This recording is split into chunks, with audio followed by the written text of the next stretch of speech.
So there's three categories we'll look at today in which God's covenant people are called to show compassion. The first one is this: through protection of the vulnerable. Through protection of the vulnerable. We first see that we are to protect those around us from accidents. If you look at Deuteronomy 22, verse 8, it says, "When you build a new house, you shall make a parapet for your roof, that you may not bring the guilt of blood upon your house, if anyone should fall from it."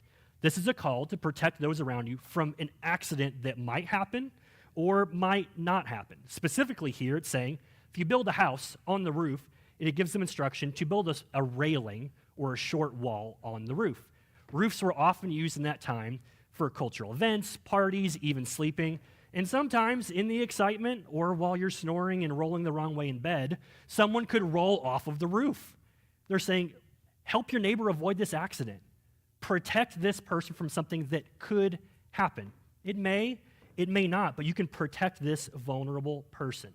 And this is a just-in-case step.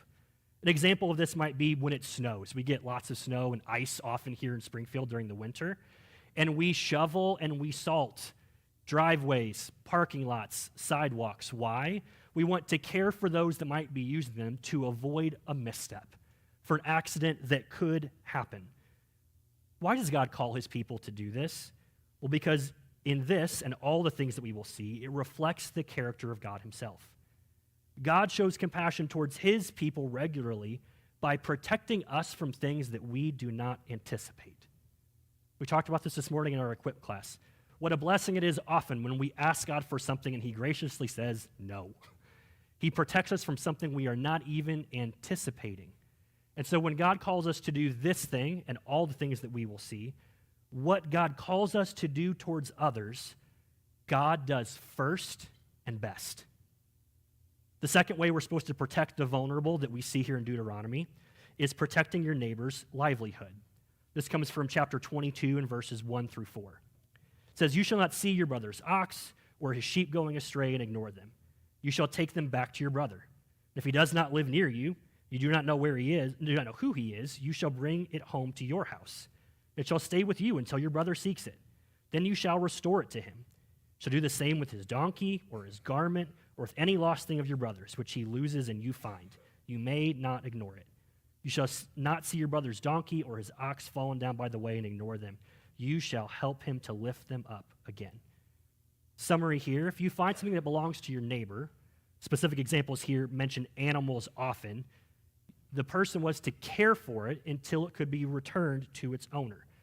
This wasn't just because they had affectionate love for the animals like you might have for your pet, right? It's a different story. In this time and culture, animals were a means of survival or means of making your livelihood. So if an animal was lost, it was a huge thing beyond just if we might have our dog or our cat go missing. The person's livelihood and sustainability was at stake. And here God calls for his people to make sure that they protect their neighbor's livelihood. Now, I'm guessing most of you don't have your neighbor's lost animals wandering into your backyard. Maybe some of you do. Some of you are, maybe you got a chicken or a goat that wanders into your backyard if you're living out in the country. But the principle here expands far beyond care of a lost animal. The principle is this: if something your neighbor needs to sustain their livelihood has been lost, you should sacrifice so that it may be restored to them. Here's an example. Someone you know, one of your neighbors, one of your friends, their car is broken down. It's a vehicle needed for them to get to work and make a living. This is a principal calling for us to help provide funds, people, a way to fix that vehicle, or even a ride so that that person can continue getting to their job and their livelihood is protected and sustained. I experienced this several months ago. I couldn't remember the exact timetable of this. Bob, I don't remember if I had met you once or if we hadn't met at all. But one of our family vehicles went down, and we needed two vehicles so that my wife and I could both get to our jobs. And without hesitation, Bob said, "I have an extra vehicle. You can use it." Bob either did not know me at all or barely knew me. And he said, "Of course, why would I not?"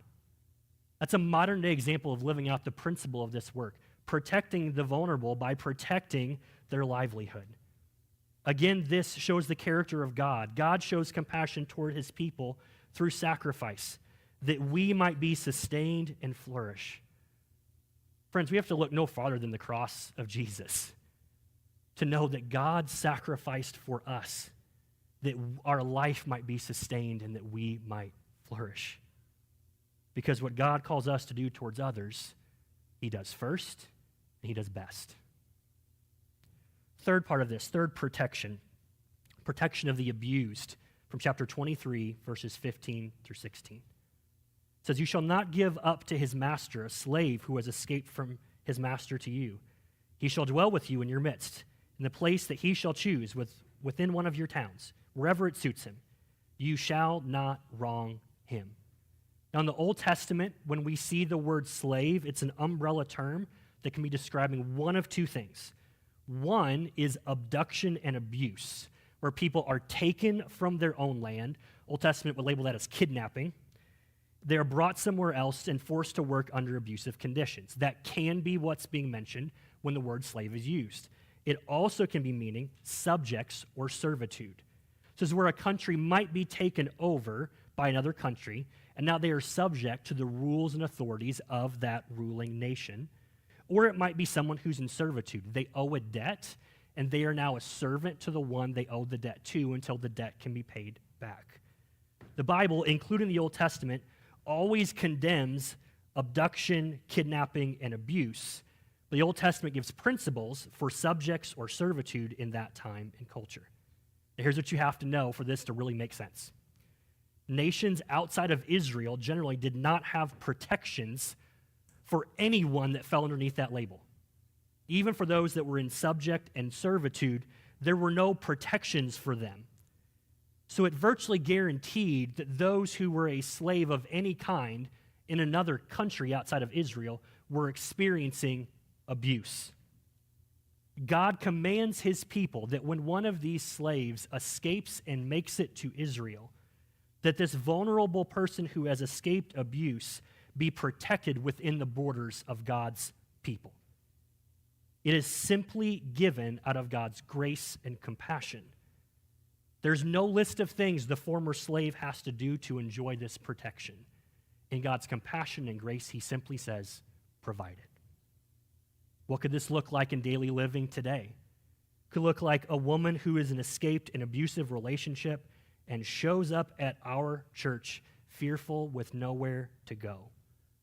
We do not ask her to become a Christian or a church member before we help provide protection and safety. We simply give it out of the grace and compassion that God has shown first to us.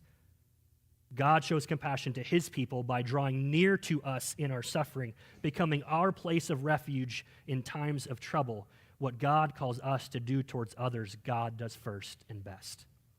Lastly, in this protection section, we'll look at protection of a widow in chapter 25, verses 5 through 10. It says, "If brothers dwell together, and one of them dies and has no son, the wife of the dead man shall not be married outside the family to a stranger. Her husband's brother shall go into her and take her as his wife, perform the duty of a husband's brother to her. And the first son whom she bears shall succeed to the name of his dead brother, that his name may not be blotted out in Israel. If the man does not wish to take his brother's wife, his brother's wife shall go up to the gate to the elders and say, 'My husband's brother refuses to perpetuate his brother's name in Israel. He will not perform the duty of a husband's brother to me.'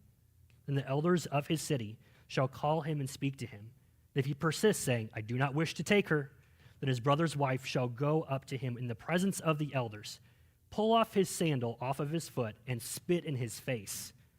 And she shall answer and say, 'So shall it be done to the man who does not build up his brother's house.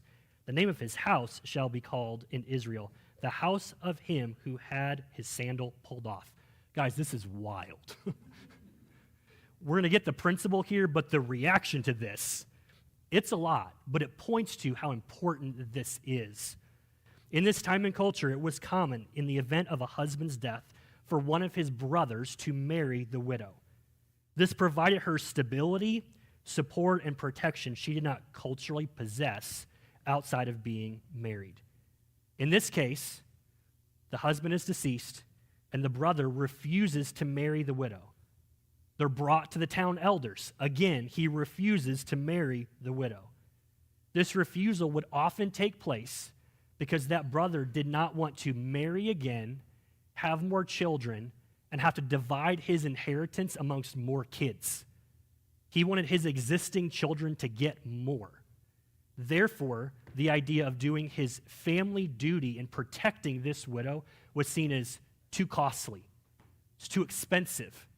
My kids' future is at stake. I can't give them less. So he would reject marrying the widow. One other thing that you have to know before we get to the reaction to this man's refusal is that being barefoot in this culture was a sign of poverty and shame. We get to the end of this refusal, and it gives instruction on what to do. It says the widow is supposed to go to this man. She takes his shoe off and spits in his face. Now, we're not sure if that's actually in his face or on the ground right in front of his face. Either way, this is a real bad look for this guy, right? You've got your shoe ripped off, you've been spit on, spit in front of, and you would think, okay, now we're done. No, there's now a label that's put on this man's family and house. This is the house of the man who got his shoe pulled off. Now, some of you may have doormats in front of your house that say, like, welcome to the O'Grady's. It now says, welcome to the house of the man whose shoe got pulled off, right? First of all, that's a big doormat. Second of all, can you imagine? That label follows you all the time now. This man's household is marked by his lack of compassion, his lack of generosity. This seems very extreme. Why is the reaction, the consequence extreme? Because it is important what he should have done. What should he have done? Cared for the widow, protecting this vulnerable woman. What's the application for us potentially in our modern context? This one is actually a pretty easy one-to-one comparison in the sense that we should care for widows in our church community. It is our responsibility and our privilege to make sure that they are cared for well.